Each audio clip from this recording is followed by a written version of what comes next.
Nous sommes aujourd'hui le samedi 3 octobre 2015 et pour ce premier numéro, nous allons voir ce qui s'est passé dans notre région il y a 40 ans, précisément en 1975. Nous allons regarder à la loupe ce qui s'est passé la semaine du lundi 29 septembre au dimanche 5 octobre.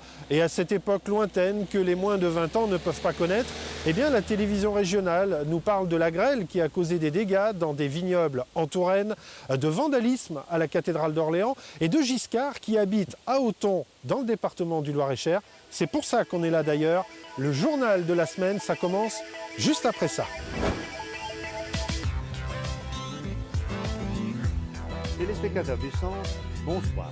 Anémone Giscard d'Estaing, dont la simplicité et le sourire firent la conquête du public.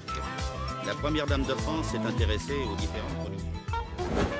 On commence donc le lundi 29 septembre et ce jour-là, on nous raconte que l'ouverture de la chasse a débuté la veille en Sologne. La télévision filme un rassemblement et le garde-chasse en profite pour rappeler une règle, essentielle. Première règle, c'est une règle de droit.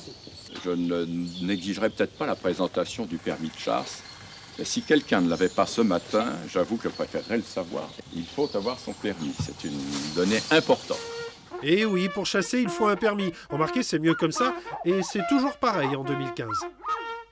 Cette semaine-là, l'actualité s'attarde aussi sur des actes de vandalisme à la cathédrale d'Orléans. Les vandales ont été appréhendés la nuit dernière au cours de leur 3e expédition et après 2 heures d'une périlleuse course-poursuite sur les toits de la cathédrale. Il semble bien que seul le désœuvrement et la bêtise aient animé le quatuor.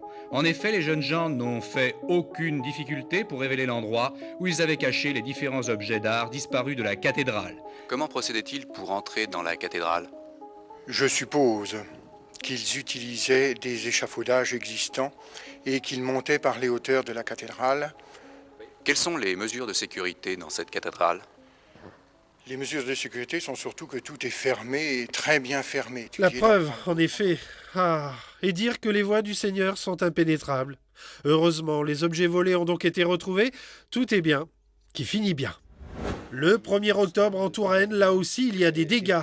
La faute à la grêle qui s'est abattue sur les vignobles. Nous avons vu des vergers, nous sommes allés à Cheillé et nous allons terminer ce périple par Lignières, où également, intention de prendre un arrêté. Bon, le préfet est passé, la zone a été déclarée sinistrée, les agriculteurs indemnisés. 40 ans après, c'est toujours la même chanson. Cette semaine-là, la télévision régionale consacre également un grand reportage aux habitants d'Auton dans le Loir-et-Cher, car le président de la République, un certain Valéry Giscard d'Estaing, a une propriété ici.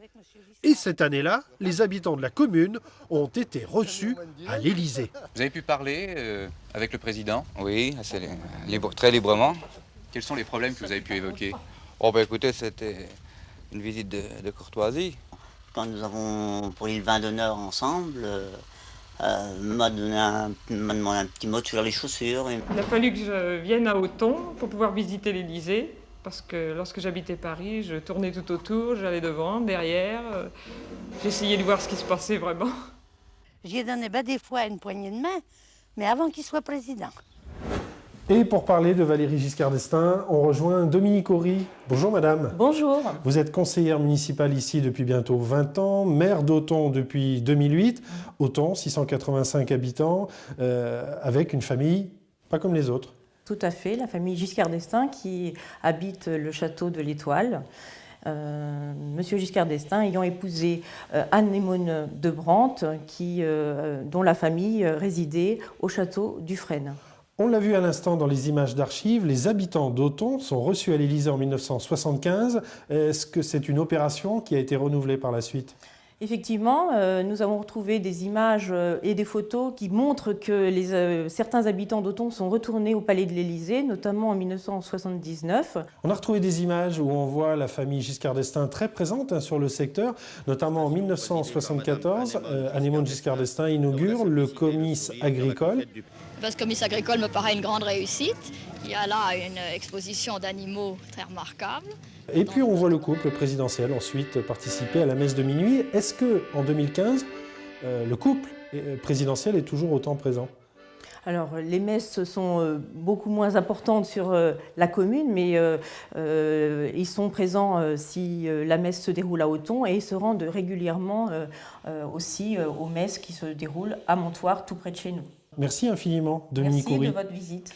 On se quitte sur une toute dernière image, celle du tabac, qui fait déjà des ravages à l'époque, en 1975.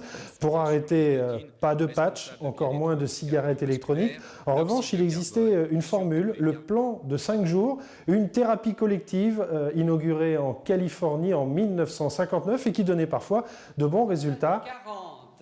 40 personnes qui n'ont pas fumé depuis hier soir, qui ont remporté leur première victoire. Nous allons les applaudir bien fort. Le tabagisme, qu'est-ce? Un vice, un délassement, une façon de s'affirmer ou encore un simple réflexe? À la semaine prochaine.